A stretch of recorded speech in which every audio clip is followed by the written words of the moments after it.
Verb complements. What are they and how are they used?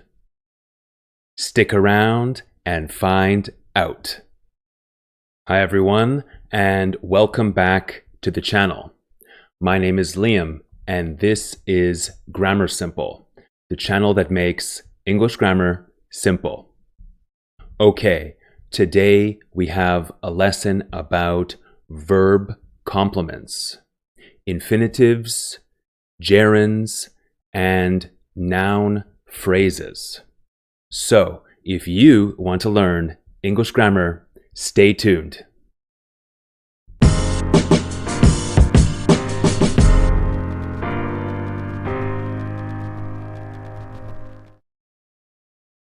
Okay, verb complements. Let's begin. I want you to study the following example. Don't worry, it's really short. I asked.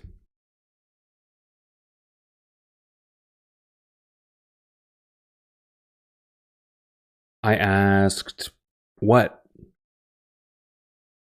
Something is missing, right? I asked him. Okay. That's better. But something is still missing. I asked him what? What did I ask him? A verb complement is a word or group of words added to a sentence to make the meaning of the sentence and the verb complete. Let me say that again.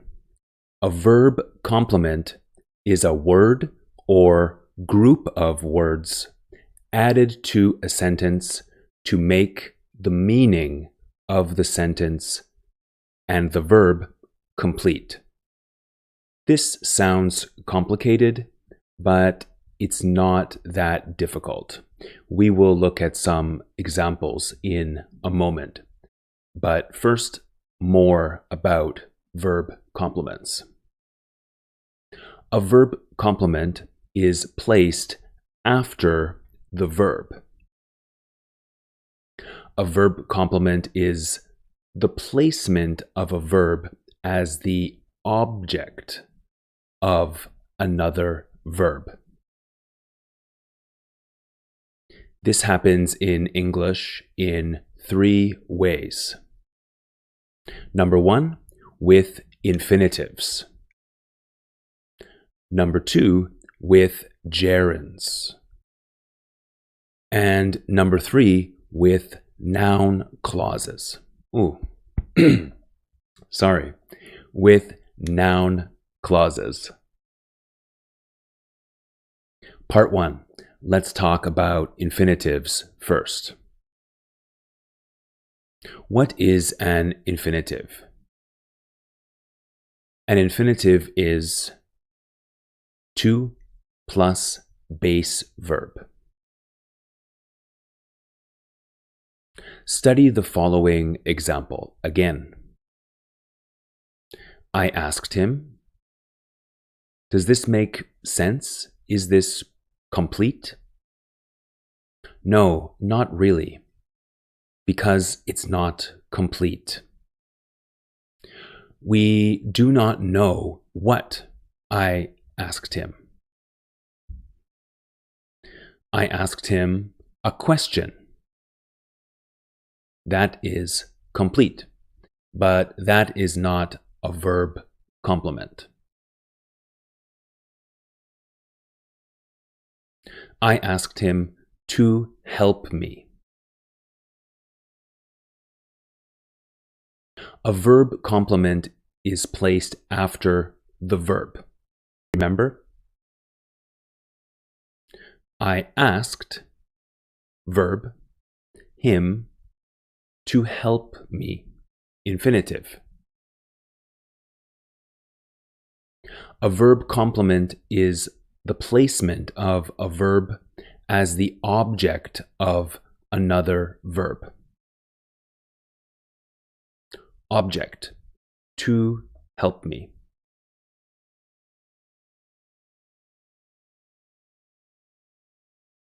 Verb, asked.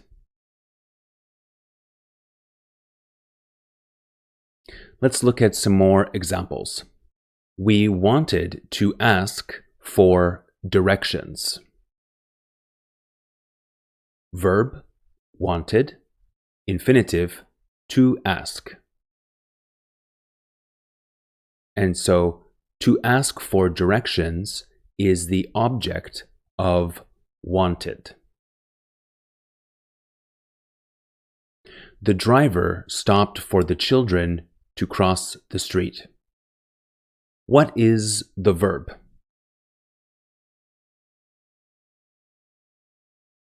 Stopped.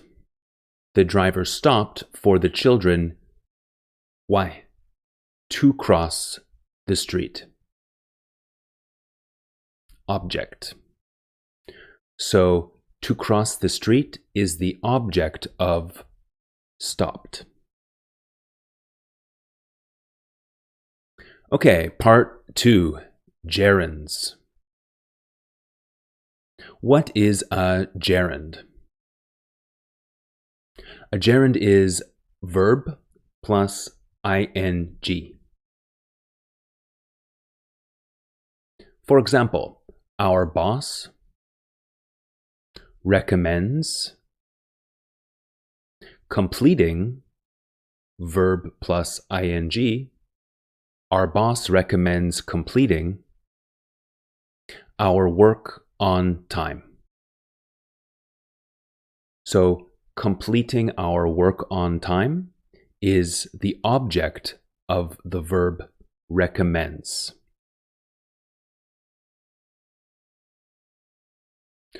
Our boss recommends what? Completing our work on time. He regretted missing the train. He regretted missing the train. What did he regret? Missing the train. So, missing the train is the object of regretted. Be careful with prepositions. They decided to. They decided on. In this case, to is part of the infinitive. They decided to leave the festival early. They decided on leaving the festival early. Both are correct, and both have the same meaning.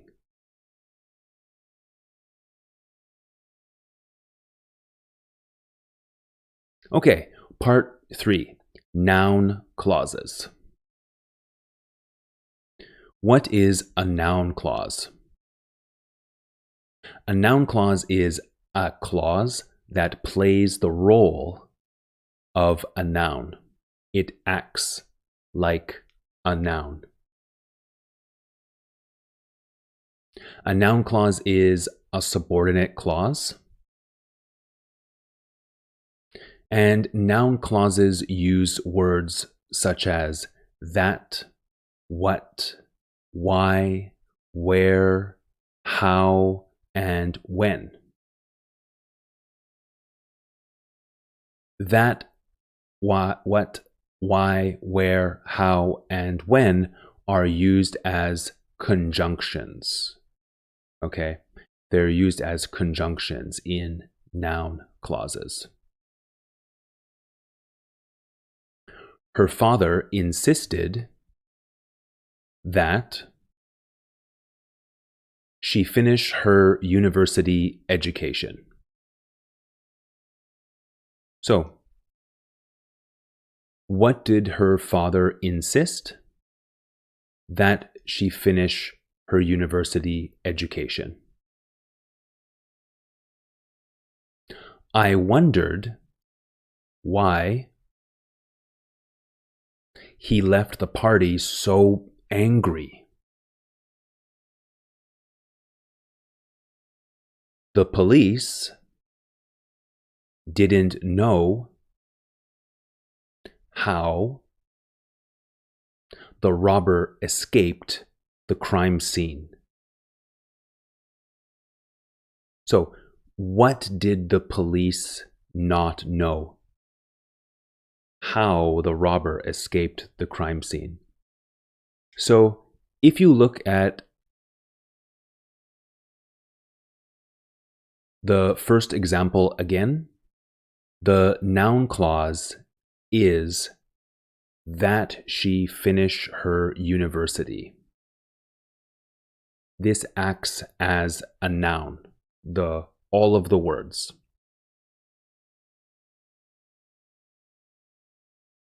Same with the second example, why he left the party so angry.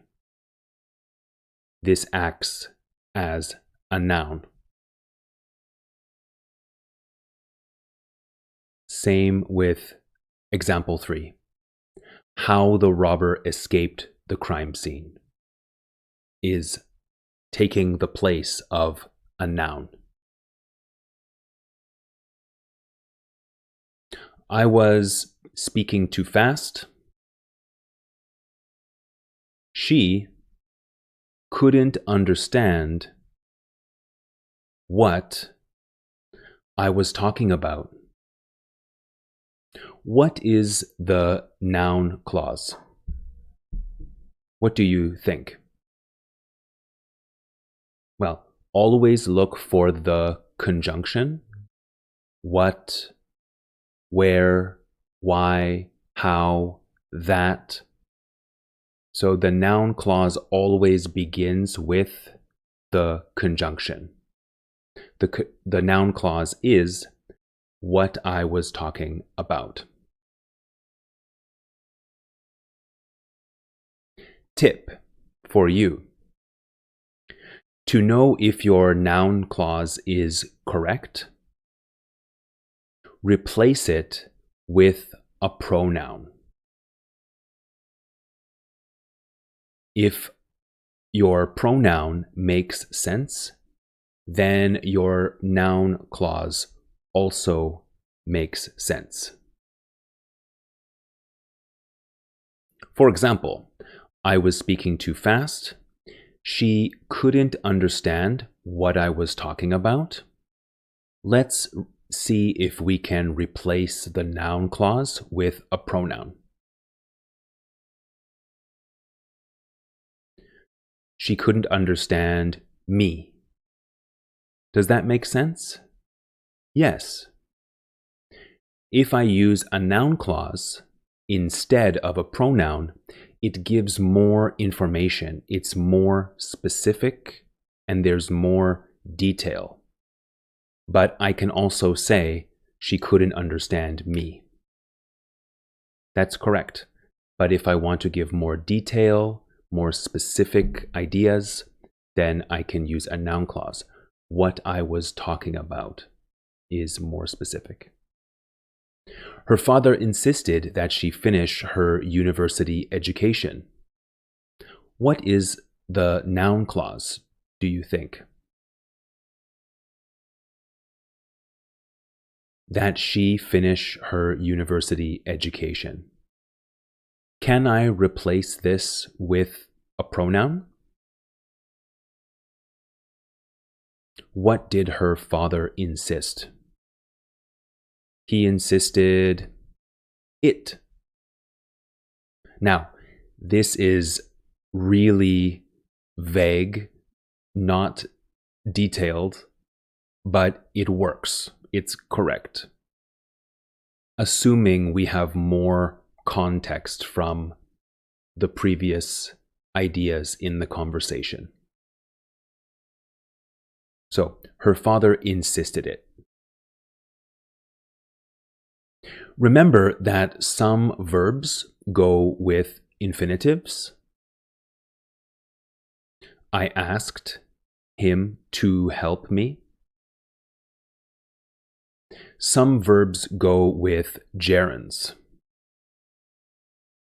Our boss recommends completing our work on time. And some verbs go with gerunds and infinitives. For example, I'm from Vancouver, Canada. We have the professional hockey team, the Vancouver Canucks. The Vancouver Canucks continue to win games. Go Canucks. The Vancouver Canucks continue winning games. Both are correct, and the meaning is the same. Sometimes prepositions make all the difference. Remember the previous examples? They decided to leave the festival early. They decided on leaving the festival early. I will talk more about verbs with infinitives and gerunds in a future video. For now, let me know your comments and questions in the comments section below. So, thank you for watching. Please like and subscribe to my channel. It really helps me grow. Share this video with a friend, and remember, keep practicing your English. Don't give up. I know things like this are difficult, but I promise if you keep going and you keep practicing, you will get there. My name is Liam. This is Grammar Simple, the channel that makes English grammar simple. I hope to see you next time. Okay, bye.